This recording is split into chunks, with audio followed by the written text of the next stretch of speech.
We start this Friday afternoon with breaking news out of Jefferson County. This is Sky 9 giving us a live picture over a view of an active scene in Conifer, just off of Highway 285. The Jeffco Sheriff's Office says they're responding to a man who is barricaded inside of a home. At this time, we do know that the man fired a gun in a domestic situation. Right now, though, no reports of any injuries. Many people in the area did receive a reverse 911 call telling them to shelter in place. We'll be sure to update you as we learn more. The man from Colorado who blew up a Cybertruck in Las Vegas wrote that he wanted to create a stunt to get the country's attention. This afternoon, investigators revealed more about the explosion that happened on New Year's Day.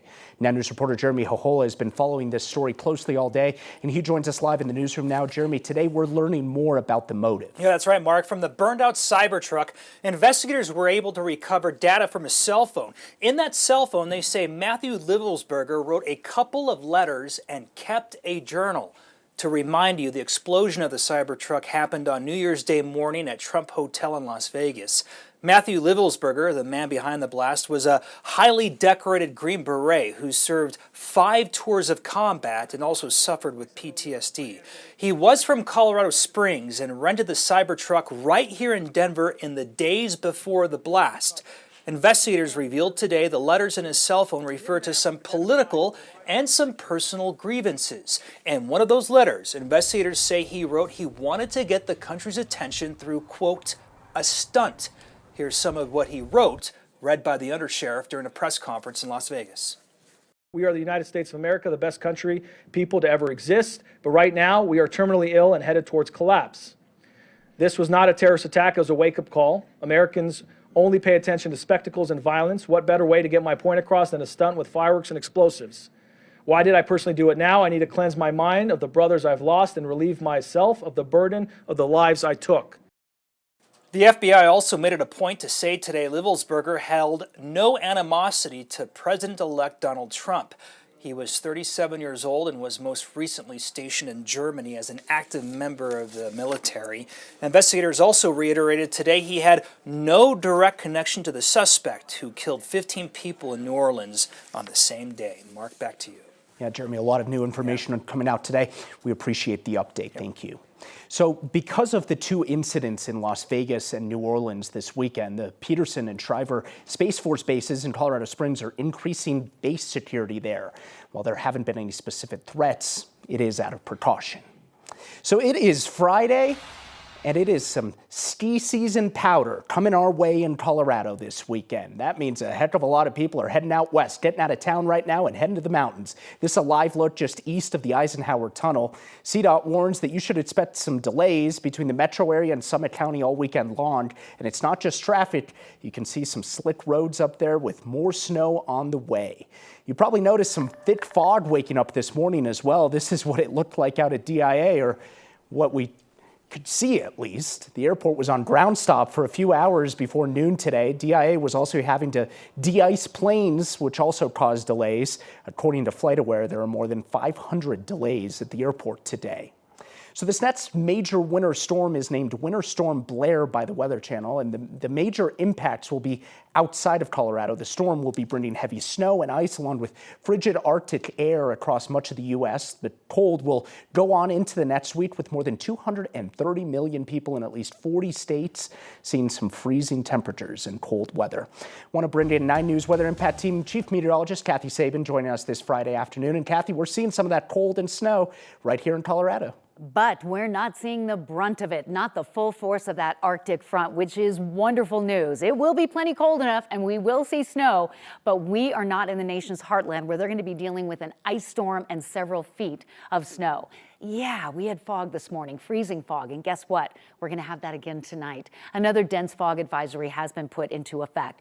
Mountains smooth traveling for now, but winter weather advisories will go out for accumulating snow starting later tonight. Dense fog in Denver, snow developing developing in the mountains and snow for Denver starting on Saturday. Hard to believe when we've got temperatures in the 40s, the 50s, even the 60s today in January, but it's coming. Thankfully, the wind has not been the issue it was yesterday or the day before. It's weird. We have an air quality alert. You probably could see the inversion. Those pollutants just kind of settled in the Platte River Valley. Not great air out there, but moisture coming in now. Not much falling out of those clouds, but that will be changing. We do have a dense fog advisory that goes out for Denver, 8 o'clock tonight, reduced visibility through tomorrow morning. Travel is going to become difficult in the mountains with a winter weather advisory for 4 to 9 inches of snow and gusts to 50 miles per hour. Not a lot happening tonight, but by 3 o'clock tomorrow, here we go. And we're looking at possibly 1 to 3 inches of snow in Denver with 2 to 5 possible off to the east of us. Temperatures trending comfortable for your Friday evening, but not for your weekend. First weekend of the new month and the new year. Those forecast details are coming up. Kathy, thank you. After 2 weeks of searching for a missing man, today the El Paso County Sheriff's Office confirmed that they found his body. 37-year-old Stephen Walker was reported missing on December 19th when a large amount of blood was found in his sober living home. His remains were found in a wooded area in El Paso County. 2 people of interest were arrested in Mississippi on Monday.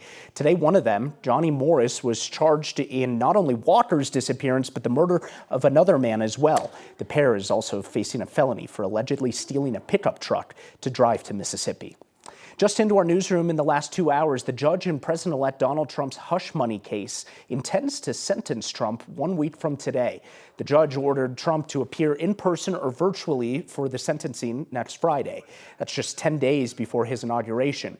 A jury found Trump guilty this past May on 34 felony counts of falsifying business records related to the hush money payment that he made to an adult film actress. He faces up to 4 years in prison for his conviction, although that is very unlikely to happen. A big day in Washington today as Congress gets back in session. The new 119th Congress was sworn in today, with Republicans taking control of both chambers for the first time since 2019. And in their first order of business, House members re-elected Republican Mike Johnson as Speaker of the House. It didn't come without some last-minute drama, though. NBC's Alice Barr is in Washington with the latest. As a new year ushers in a new Congress, echoes from the last one, with House Republicans tussling briefly over who should be House Speaker before uniting to re-elect Mike Johnson. The Honorable Mike Johnson of the state of Louisiana, having received a majority of the votes cast, is duly elected Speaker of the House of Representatives. President-elect Trump gave Johnson a boost, writing on social media, "A win for Mike today will be a big win for the Republican Party." But Johnson earns skeptics over his support for Ukraine aid and his willingness to work with Democrats to pass key legislation.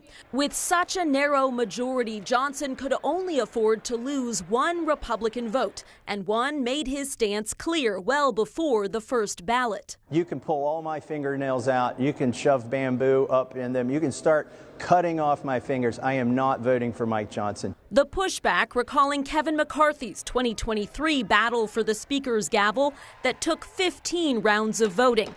But today, in an extended first round of voting, 2 Republican holdouts changed their votes under pressure from their party to give Speaker Johnson the win. House Democrats firmly united behind their minority leader. The pride of Brooklyn, the gentleman from New York, Hakeem Jeffries. And with razor-thin margins in the new Congress, Republicans will need some help from across the aisle for must-pass bills. Democrats are going to continue to be that voice for the American people. Democrats looking for any leverage they can find, with Republicans in control in the House and Senate, where members were sworn in today, and President-elect Trump preparing to return to the White House. In Washington, Alice Barr, NBC News. Also in Washington, the FBI is releasing new video of a wanted suspect who planted pipe bombs the night before the January 6th riot at the Capitol. The bombs were planted outside of the DNC and RNC in Washington. The devices were found hours later, and officials say they could have seriously hurt people if they were detonated. The FBI is offering a $500,000 reward for information that leads to an arrest.